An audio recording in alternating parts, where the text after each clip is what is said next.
Hello friends, welcome back to my YouTube channel.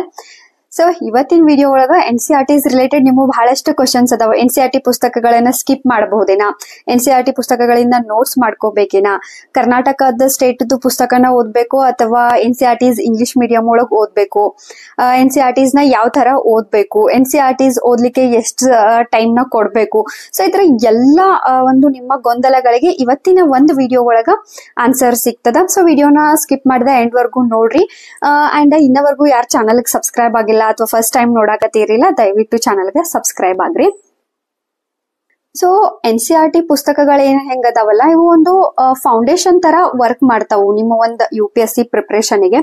ಈಗ ಒಂದು degree ಆದ ತಕ್ಷಣ ಒಂದಷ್ಟು ಜನ BE ತಗೊಂಡಿರ್ತಾರ, ಕೆಲವು ಜನ ವರ್ಕ್ ಎಲ್ಲ ಮಾಡಿ ಅಗೇನ್ ಒಂದು ಸ್ಟಡಿಗೆ ಸ್ವಿಚ್ ಆಗೋ ಟೈಮ್ ಒಳಗ 10th ವರೆಗೆ ಓದಿದಂತ ಸಿಲೆಬಸ್ಗಳನ್ನ ಅವ್ರು ಮರ್ತಿರ್ತಾರಣ್ಣ ಅಂತಲೇ ಒಂದು ಫೌಂಡೇಶನ್ ಕೋರ್ಸ್ ತರ ನಿಮ್ಗೆ NCERT ಪುಸ್ತಕಗಳ ವರ್ಕ್ ಆಗ್ತಾವ. ಇನ್ನು ಅಗೇನ್ ಇಲ್ಲಿ NCERTs ಒಳಗೆ ಹೆಂಗೈತೆ ಅಂದ್ರೆ ಒಂದಷ್ಟು ಪುಸ್ತಕಗಳು ಪ್ರಿಲಿಮ್ಸ್ ಗೆ ಹೆಲ್ಪ್ ಆಗ್ತಾವು, ಇನ್ನು ಒಂದಷ್ಟು NCERT ಪುಸ್ತಕಗಳು ಏನದಾವಲ್ಲ, ಸೊಸೈಟಿ ಆಗಿರ್ಬೋದು, ವರ್ಲ್ಡ್ ಹಿಸ್ಟ್ರಿ ಆಗಿರ್ಬೋದು, ಇವೆಲ್ಲ ನಿಮಗೆ ಮೇನ್ಸ್ ಗೆ ಹೆಲ್ಪ್ ಆಗ್ತಾವ. ಸೊ ಒಂದಷ್ಟು ಪುಸ್ತಕಗಳನ್ನ ನೀವು ಇಲ್ಲಿ ಸ್ಕಿಪ್ ಮಾಡಬಹುದು. ಸೊ ಹಿಂಗಾಗಿ ನೆಕ್ಸ್ಟ್ ಒಂದು ವಿಡಿಯೋ ಒಳಗ ಒಂದು ಚಾರ್ಟ್ ನ ನಿಮ್ ಜೊತೆ ಶೇರ್ ಮಾಡ್ತೇನೆ. ಸೊ ಪ್ರಿಲಿಮ್ಸ್ ಗೆ ಯಾವ್ಯಾವ NCERTs ಇಂಪಾರ್ಟೆಂಟ್, ಮೇನ್ಸ್ ಗೆ ಯಾವ್ಯಾವ NCERTs ಇಂಪಾರ್ಟೆಂಟ್ ಅಂಡ್ ಯಾವೆಲ್ಲ ಪುಸ್ತಕಗಳನ್ನ ನೀವು ಸ್ಕಿಪ್ ಮಾಡಬಹುದು, ಜೊತೆಗೆ ಒಂದು ಲಿಸ್ಟ್ ನ ಶೇರ್ ಮಾಡ್ತೇನೆ, ಇಂಪಾರ್ಟೆಂಟ್ NCERT ಲಿಸ್ಟ್. ಸೊ ನಿಮ್ ಟೈಮ್ ಅನ್ನು ಸೇವ್ ಆಗ್ತದ ಅಂಡ್ ನಿಮ್ ಪ್ರಿಪರೇಷನ್ ಹೆಲ್ಪ್ ಆಗ್ತೈತಿ. ಸೊ ಈಗ ಇವತ್ತಿನ ವಿಡಿಯೋ ಒಳಗ ನಾನು ನಿಮ್ಮ ಕ್ವಶನ್ಸ್ ಗಳಿಗೆ ಆನ್ಸರ್ ಮಾಡ್ತೇನೆ. NCERT ಪುಸ್ತಕ 6th ಇಂದ 10th ವರೆಗಿನ NCERTs ನ ಸ್ಕಿಪ್ ಮಾಡಬಹುದೇನಾ? ಎಸ್, ಕೆಲವು ವಿದ್ಯಾರ್ಥಿಗಳು ಸ್ಕಿಪ್ ಮಾಡಬಹುದು. ಯಾರ್ಯಾರು ಅಂತಂದ್ರ, ಈಗ ನಿಮ್ಗ 11th to 12th NCERT ಪುಸ್ತಕಗಳನ್ನ ತಗೊಳ್ರಿ.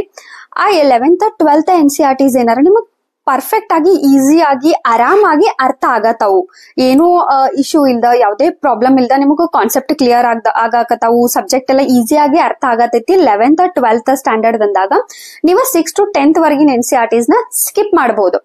ಬಿಕಾಸ್ 6th ಇಂದ 10th ವರೆಗಿನ NCERTs ದ ಒಂದಷ್ಟು ಇನ್ಫಾರ್ಮೇಶನ್ 11th 12th ವರೆಗೂ ಇರ್ತದ. ಆಮೇಲೆ ಅದಾದ್ಮೇಲೆ ನೀವು ರೆಫರೆನ್ಸ್ ಪುಸ್ತಕನು ಓದ್ತೀರಿ, ಹಿಂಗಾಗಿ ಸ್ಕಿಪ್ ಮಾಡಬಹುದು.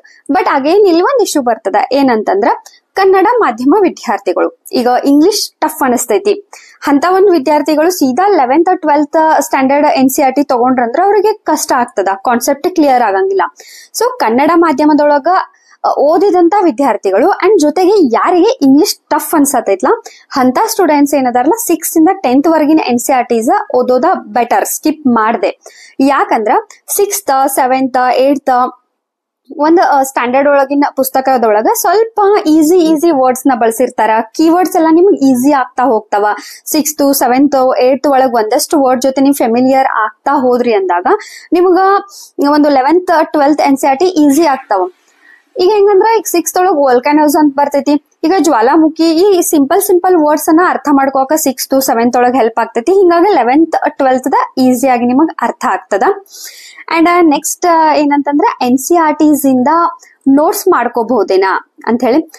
ಸೊ NCERTs ಪ್ರಿಲಿಮಿನರಿ ಪರೀಕ್ಷೆಗೆ ನೀವು NCERTs ಓದಾತಿದ್ರಿ ಅಂದಾಗ ಪ್ರಿಲಿಮ್ಸ್ ಸಲುವಾಗಿ ಒಂದು ನೋಟ್ಸ್ ನ ಮಾಡ್ಕೋ ಅವಶ್ಯಕತೆ ಇಲ್ಲ.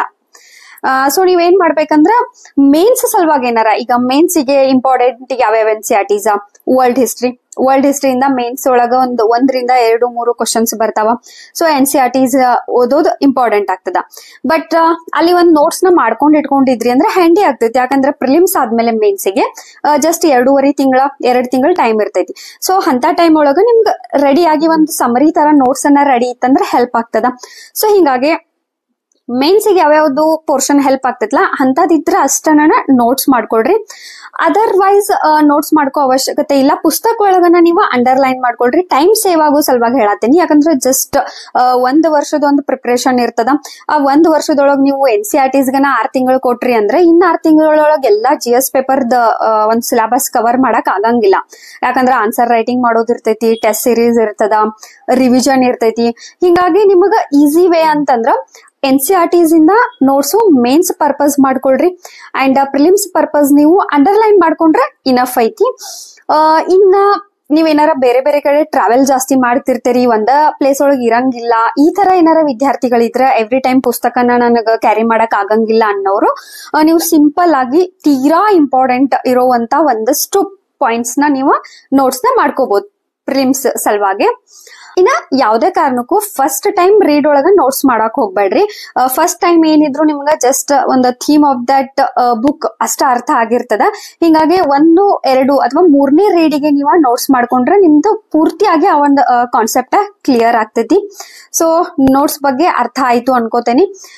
ಇನ್ನ ಥರ್ಡ್ ಕ್ವಶನ್ ಏನೈತಂದ್ರ NCERTs ನ ಓದ್ಬೇಕು ಅಥವಾ ಕರ್ನಾಟಕದ ಸ್ಟೇಟ್ ಪುಸ್ತಕನ ಓದ್ಬೇಕು. ಇಲ್ಲಿ ಕನ್ನಡ ಇಂಗ್ಲಿಷ್ ಬಂದಾಗ ವಿದ್ಯಾರ್ಥಿಗಳು ಬಹಳ ಒಂದ್ ಗೊಂದಲಕ್ ಬರಾಕತ್ತಾರ. ಅಂಡ್ ಇದನ್ನ ನಿಮ್ ಒಂದ್ ದೊಡ್ಡ ವೀಕ್ನೆಸ್ ಅನ್ನು ಅಂತ ಹೇಳ್ಬೋದು. ಸೊ ದಯವಿಟ್ಟು ಕನ್ಫ್ಯೂಸ್ ಆಗಕ್ ಹೋಗ್ಬೇಡ್ರಿ. NCERT ಪುಸ್ತಕಗಳು ಏನದಾವಲ್ಲ ಅವು ಇಂಗ್ಲಿಷ್ ಮಾಧ್ಯಮದೊಳಗ ಅದಾವ. ಅದರ ಒಂದಷ್ಟು ಟ್ರಾನ್ಸ್ಲೇಟ್ ಮಾಡಿದಂತ ನೋಟ್ಸು ಪುಸ್ತಕಗಳು ಅವೈಲೇಬಲ್ ಅದಾವ. ಸಿಕ್ಕ್ರ ನೀವು ಕನ್ನಡ ಮಾಧ್ಯಮದೊಳಗ ಓದ್ರಿ. ಅಂಡ್ ಇಂಗ್ಲಿಷ್ ಒಳಗ್ ಸ್ವಲ್ಪ ಟೈಮ್ ಕೊಟ್ಕಸ್ ನೀವ್ ಏನಾರ ಇಂಗ್ಲಿಷ್ ಒಳಗ NCERTs ಕವರ್ ಮಾಡ್ಕೊಂಡ್ ಕಸ ಅದ್ರದೊಂದು ಟ್ರಾನ್ಸ್ಲೇಷನ್ ನ ಸ್ವತಃ ನೀವ ಏನಾರ ಕನ್ನಡ ಒಳಗ ಮಾಡ್ಕೊಂಡ್ರಿ ಅಂತಂದ್ರ ನಿಮಗ್ ಬೆಸ್ಟ್ ಆಗ್ತದ. First suggestion. ಇಲ್ಲ ನಂಗೆ NCERTs ಇಂಗ್ಲಿಷ್ ಒಳಗ ಅರ್ಥನ ಆಗ್ವಲ್ತು, ನನಗ ತಿಳಿಯವಲ್ತು ಅನ್ನುವಂತ ವಿದ್ಯಾರ್ಥಿಗಳು ನೀವೇನ್ ಮಾಡ್ರಿ ಅಂದ್ರ ಕರ್ನಾಟಕ ಸ್ಟೇಟ್ ಏನ್ 6th to 12th ಪುಸ್ತಕ ಅದಾವಲ್ಲ ಅವನ್ನ ಓದ್ಕೋರಿ. But at least NCERTs English ಒಳಗ ಒಂದಷ್ಟು ಕ್ಲಾಸ್ಗಳು ಅದಾವ. ಆ ಕ್ಲಾಸ್ ನೋಡಿ ಟಾಪಿಕ್ ಅರ್ಥ ಮಾಡ್ಕೊಂಡ್ ಕಸ ಅದ್ರದೊಂದ್ ಸಣ್ಣ ನೋಟ್ಸ್ ನ ಮಾಡ್ಕೊಳ್ಳಿಕ್ಕೆ ಟ್ರೈ ಮಾಡ್ರಿ. ಇನ್ನ ಮತ್ತೊಂದು ಕ್ವಶನ್ ಏನಂತಂದ್ರ ಓಲ್ಡ್ NCERTs ಓದ್ಬೇಕು, ನ್ಯೂ NCERTs ಓದ್ಬೇಕು ಅಂತ ಹೇಳಿ. ಸೊ ನಿಮಗ್ ಓಲ್ಡ್ NCERTs ಸಿಕ್ಕ್ರ ಒಂದೇ ಸಬ್ಜೆಕ್ಟ್ ಓದ್ಕೊಳ್ರಿ. ಅದರ್ವೈಸ್ ನ್ಯೂ ಏನ್ NCERTs ಅದಾವಲ್ಲ ಬೆಸ್ಟ್ ಅದಾವ. ಯಾಕಂತಂದ್ರ ಅದ್ರೊಳಗ್ ಪೇಜ್ ಕ್ವಾಲಿಟಿ ಆಗಿರ್ಬೋದು ಅಥವಾ ಒಂದಷ್ಟು ಅಪ್ಡೇಷನ್ ಬೇಕಾಗ್ತಾವ. ನಿಮ್ಮ ಒಂದು ಪುಸ್ತಕ ಒಳಗ ನೋಟ್ಸ್ ಒಳಗ ಡೇಟಾ ಆಗಿರ್ಬೋದು, ಫಿಗರ್ಸ್ ಆಗಿರ್ಬೋದು, ವಿಷಯಗಳಾಗಿರ್ಬೋದು, ಅವೆಲ್ಲ ಅಪ್ಡೇಟ್ ಆಗಿರ್ತಾವ ನೀವು ಒಂದು NCERTs ಒಳಗ. ಸೊ ಹಿಂಗಾಗಿ ಹೊಸ ಒಂದು ನ್ಯೂ ಎಡಿಷನ್ ಒಂದು NCERTs ನ ನೀವು ಆರಾಮಾಗಿ ಓದ್ಬಹುದು. ಯಾವಾಗ ನಿಮಗ ಓಲ್ಡ್ NCERTs ಒಂದು ಅವಶ್ಯಕತೆ ಬರ್ತೈತಂದ್ರ ಹಿಸ್ಟ್ರಿ ಸಲುವಾಗಿ. ಹಿಸ್ಟ್ರಿ ಒಂದು ಪುಸ್ತಕನ ನೀವು ಓಲ್ಡ್ NCERT ಪರ್ಚೇಸ್ ಮಾಡ್ಕೊಂಡ್ರೆ ಇನಫ್ ಐತಿ. ಅದು ಆಪ್ಷನಲ್ ಹಿಸ್ಟ್ರಿ ಇದ್ದಾಗ ಸ್ವಲ್ಪ ಓಲ್ಡ್ NCERTs ಎಲ್ಲಾದ್ರೂ PDF ಅವೈಲೇಬಲ್ ಅದಾವೇನಾ, ಆನ್ಲೈನ್ ಅವೈಲೇಬಲ್ ಅದಾವೇನಾ ಚೆಕ್ ಮಾಡ್ಕೊಂಡ ಓದ್ಕೊಳ್ರಿ. ಅದರ್ವೈಸ್ ನೀವು ಎಡಿಷನ್ ಪುಸ್ತಕಗಳನ್ನ ಓದ್ಬಹುದು, ಯಾವುದೇ ಸಮಸ್ಯೆ ಇಲ್ಲ.